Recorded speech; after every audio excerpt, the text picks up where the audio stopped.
একদা রমজান মাসে বিশ্বনবী মুহাম্মদ সাল্লাল্লাহু আলাইহি ওয়াসাল্লামের দরবারে হযরত ওমর ফারুক রাদিয়াল্লাহু তাআলা আনহু প্রবেশ করলেন। নবীজি বললেন, হে ওমর, তোমার উপর যাকাতের সম্পদ রক্ষা করার দায়িত্ব দিলাম, তুমি তা যথাযথভাবে পালন করবে। বিশ্বনবী সাল্লাল্লাহু আলাইহি ওয়াসাল্লামের পক্ষ হতে যাদের সম্পদ রক্ষা করার দায়িত্ব দেওয়া হয়েছিল তা নিয়ে হযরত ওমর ফারুক রাদিয়াল্লাহু তাআলা আনহু নিজ গৃহে ফিরে গেলেন। তখন বিশ্বনবী রোজা অবস্থায় ছিলেন। রোজা রেখেই তিনি মক্কা থেকে হিজরত করেন।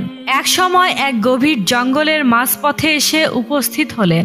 সেখানে তিনি একটি হরিণ দেখতে পেলেন, যেটি এক ইহুদি বেঁধে রেখেছিল। হরিণটি বিশ্বনবী সাল্লাল্লাহু আলাইহি ওয়াসাল্লামকে দেখা মাত্রই আর্তস্বরে বলে উঠল, ইয়া রাসূলুল্লাহ, ইয়া হাবিবুল্লাহ, আজ সকালে আমি আমার বাচ্চাদের বাসায় রেখে খাবারের সন্ধানে বের হয়েছিলাম। তখন এক ইহুদি আমাকে বন্দি করে ফেলে।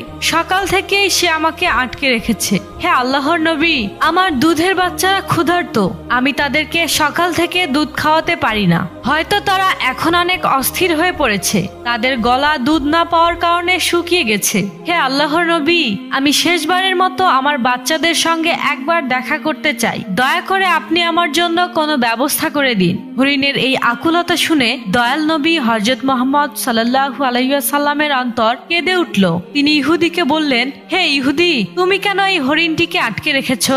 ইহুদি বলল, আমি এটিকে শিকার করেছি, আর বন্যপ্রাণী শিকার করা তো বৈধ, তাই আমি এটিকে আটকে রেখেছি। নবীজি বললেন, হে ইহুদি, তুমি কি দেখতে পাচ্ছ না এটি একটি মায়া হরিণ এবং তার স্তন দুধে পরিপূর্ণ। সে তার বাচ্চাদের দুধ না খাওয়ানোর কারণে খুব কষ্ট পাচ্ছে, তাকে ছেড়ে দাও। ইহুদি বলল, আমি কষ্ট করে তাকে শিকার করেছি, আর তোমার কথায় আমি তাকে ছেড়ে দেব? এটা কি সম্ভব? নবীজি বললেন, হে ইহুদি, তুমি তাকে ছেড়ে দাও। সে শেষবারের মতো তার বাচ্চাদের সঙ্গে দেখা করতে চায়। বাচ্চাদের দুধ খাইয়ে সে আবার তোমার কাছে ফিরে আসবে। ইহুদি ব্যঙ্গ করে বলল, বনের হরিণ কি কখনো ফিরে আসে? শিকার করা প্রাণী কি ফিরে আসার কোনো নজির আছে? রাসূল সাল্লাল্লাহু আলাইহি ওয়াসাল্লাম যখন দেখলেন ইহুদি কোনোভাবেই হরিণটিকে ছেড়ে দিতে রাজি হচ্ছেন না, তখন বললেন, হে ইহুদি, তুমি হরিণটিকে ছেড়ে দাও, তার বিনিময়ে তুমি আমাকে বন্দি রাখো। যদি হরিণ ফিরে না আসে তাহলে তুমি আমাকে সারা জীবন বন্দি করে রাখতে পারবে। ইহুদি বলল, তাহলে এই কথা রইল, আমি হরিণটিকে ছেড়ে দিচ্ছি, বিনিময়ে তোমাকে বন্দি রাখছি। যদি হরিণ ফিরে না আসে তবে তোমাকে সারা জীবন মুক্তি দেব না। অতঃপর ইহুদি হরিণটিকে ছেড়ে দিল এবং বিশ্বনবী সাল্লাল্লাহু আলাইহি ওয়াসাল্লামকে দড়ি দিয়ে বেঁধে রাখলো। হরিণটি ছাড়া পেয়ে দ্রুত দৌড়ে বনের দিকে চলে গেল। ইহুদি মনে মনে ভাবতে লাগলো, হরিণটি আর ফিরে আসবে না, এই লোকটাকে আমি সারা জীবন বন্দি রাখতে পারবো। এর চেয়ে বোকা মানুষ আর কেউ হতে পারে না। একটি বনের হরিণের জন্য সে নিজের জীবন বিপদে ফেলে দিল।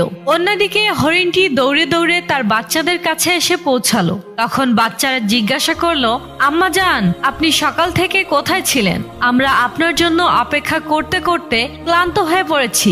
আপনার দুধ পান করতে না পেরে আমাদের গলা শুকিয়ে গেছে। তখন মা হরিণ তার সন্তানদের বলল, ওহে আমার সোনামণিরা, তোমরা জীবনে শেষবারের মতো আমার সঙ্গে দেখা করে নাও এবং আমার দুধ পান করে নাও, আর জীবনে তোমাদের সাথে হয়তো দেখা নাও হতে পারে। তখন হরিণের সন্তানেরা বলল, আম্মা জান, আপনি কেন এমন কথা বলছেন? কেন জীবনে আর আপনার সঙ্গে আমাদের দেখা হবে না? মা হরিণ বলল, ওহে আমার সোনামণিরা, তাড়াতাড়ি করে আমার দুধ পান করো। আজ সকালে আমি খাবারের সন্ধানে বের হয়েছিলাম, তখন এক ইহুদি আমাকে বন্দি করে ফেললো। এরপর দয়ার নবী রাসূলুল্লাহ সাল্লাল্লাহু আলাইহি ওয়াসাল্লাম সে পথ দিয়ে যাচ্ছিলেন। তখন আমি তাকে ডেকে তোমাদের কথা খুলে বললাম এবং আরো বললাম, ইয়া রাসূলুল্লাহ, আমার সন্তানেরা দুধ না খেয়ে পিপাসার্ত অবস্থায় আমার অপেক্ষায় বসে আছে, আপনি দয়া করে আমাকে তাদের কাছে যাওয়ার অনুমতি দিন। তখন দয়ার নবী হযরত মুহাম্মদ সাল্লাল্লাহু আলাইহি ওয়াসাল্লাম নিজেকে ইহুদির কাছে জিম্মি রেখে আমাকে তোমাদের কাছে শেষবারের মতো দেখা করার জন্য পাঠিয়েছেন। ওহে আমার সন্তানেরা, নিশ্চয়ই আমার মায়ের নবী এখন ইহুদির হাতে বন্দী আছেন, তাই তোমরা তাড়াতাড়ি আমার দুধ পান করো, কারণ আমাকে আবার ফিরে যেতে হবে। আমি আমার নবীকে কষ্ট দিতে পারবো না। হরিণের এই কথা শুনে তার বাচ্চারা কেঁদে ফেললো এবং বলল, আম্মা জান, আপনি কিভাবে ভাবলেন যে আমাদের মায়ের নবী ইহুদির হাতে বন্দী হয়ে থাকবেন আর আমরা নির্বিঘ্নে আপনার দুধ পান করব? না, আমরা তা কখনোই হতে দেব না। চলুন আমরা আপনার সঙ্গে যাই। আমরা দয়ার নবী হযরত মুহাম্মদ সাল্লাল্লাহু আলাইহি ওয়াসাল্লামের কোনো কষ্ট সহ্য করতে পারবো না। অতঃপর মা হরিণ ও তার বাচ্চারা একসঙ্গে নবীজির দিকে রওনা হলো। ওদিকে হরিণ আসতে কিছুটা দেরি হওয়ায় ইহুদি রাসূল সাল্লাল্লাহু আলাইহি ওয়াসাল্লামকে ব্যঙ্গ করে বলতে লাগলো, তোমার মতো বোকা মানুষ আমি এই পৃথিবীতে আর দেখিনি। বনের শিকার করা হরিণ কি কখনো ফিরে আসে? আর তুমি একটি হরিণের জন্য নিজেকে আমার কাছে বন্ধক রেখেছো। কিয়ামত পর্যন্ত এই হরিণ আর ফিরে আসবে না, তাই কিয়ামত পর্যন্ত তুমি আমার কাছ থেকে মুক্তি পাবে না। তখন দয়াল নবী হযরত মুহাম্মদ সাল্লাল্লাহু আলাইহি ওয়াসাল্লাম বললেন, ওহে ইহুদি, তুমি একটু ধৈর্য ধরো, হরিণ অবশ্যই আমার ভালোবাসায় আবার ফিরে আসবে। এভাবে কিছু সময় কেটে গেল। ইহুদি মনে মনে ভাবতে লাগলো, মুহাম্মদকে বন্দি রেখে আমি বড় ধরনের মুক্তিপণ আদায় করতে পারবো। শিকার করা হরিণ কি আর কখনো ফিরে আসে?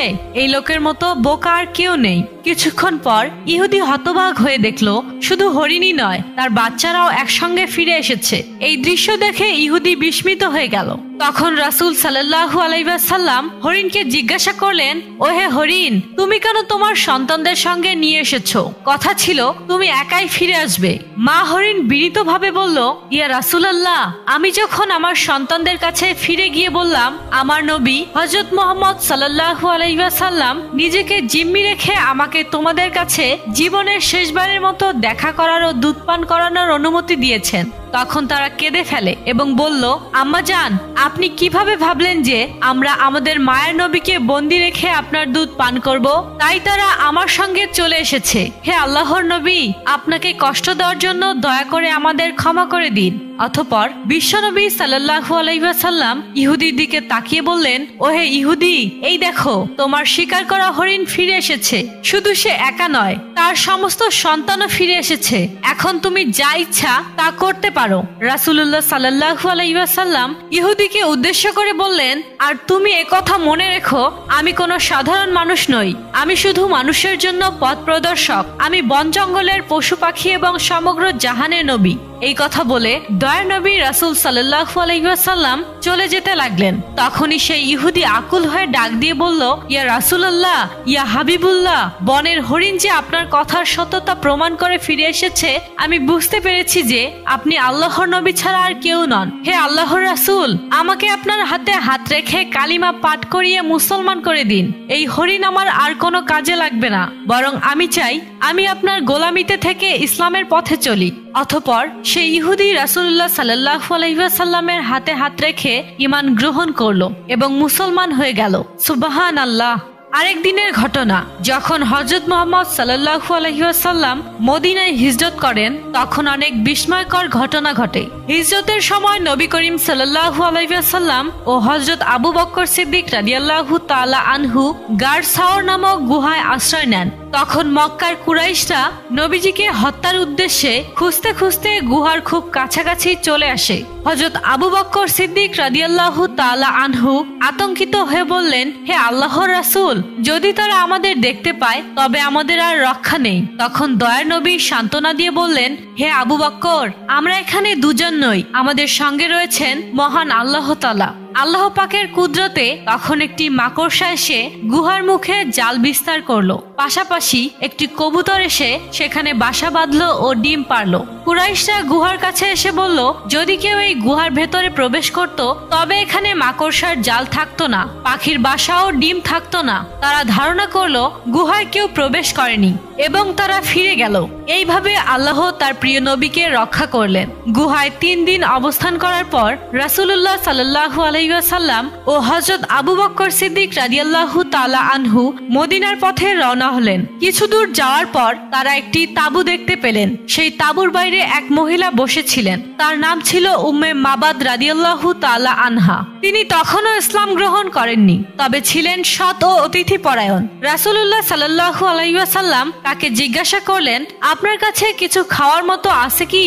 উম্মে মাবাদ রাদিয়াল্লাহু তাআলা আনহা বললেন, হে পথিক, আমার কাছে তেমন কিছু নেই, শুধু একটি বকরি আছে, কিন্তু সে এতই দুর্বল যে দুধও দিতে পারে না। তখন নবীজি বললেন, আমি কি এই বকরির দুধ দহন করতে পারি? উম্মে মাবাদ বললেন, অবশ্যই, যদি পারেন তবে চেষ্টা করে দেখুন। হযরত আবু বকর সিদ্দিক রাদিয়াল্লাহু তাআলা আনহু সেই বকরিটিকে নবীজির কাছে আনলেন। রাসূল সাল্লাল্লাহু আলাইহি ওয়াসাল্লাম তার পিঠে ও স্তনে হাত বুলিয়ে দোয়া করলেন, হে আল্লাহ, এই বকরির মধ্যে বরকত দান করুন। সঙ্গে সঙ্গে বকরির দুধে স্তন পরিপূর্ণ হয়ে গেল আর দুধ বের হতে লাগলো। উম্মে মাবাদ বিস্মিত হলেন। তখন রাসূলুল্লাহ সাল্লাল্লাহু আলাইহি ওয়াসাল্লাম বললেন, একটি পাত্র নিয়ে আসুন। উম্মে মাবাদ রাদিয়াল্লাহু তাআলা আনহা একটি বড় পাত্র নিয়ে এলেন, যা থেকে 9 থেকে 10 জন মানুষ তৃপ্তি সহকারে দুধ পান করতে পারে। রাসূলুল্লাহ সাল্লাল্লাহু আলাইহি ওয়াসাল্লাম প্রথমে দুধ দহন করলেন এবং উম্মে মাবাদ রাদিয়াল্লাহু তাআলা আনহাকে দুধ দিলেন। তিনি তার তৃপ্তি সহকারে পান করলেন। এরপর নবীজি পরিবারের সবাইকে দুধ পান করালেন।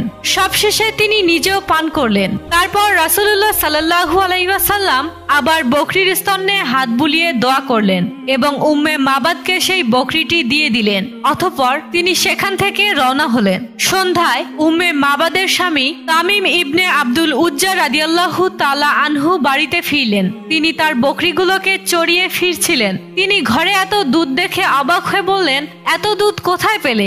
আমাদের ঘরে তো দুধ দেওয়ার মতো কোনো বকরি নেই। উম্মে মাবাদ রাদিয়াল্লাহু তাআলা আনহা উত্তরে বললেন, আজ আমাদের এখানে এক মহান ব্যক্তি এসেছিলেন। তামিম বিস্মিত হয়ে জিজ্ঞাসা করলেন, তাদের চেহারা কেমন ছিল?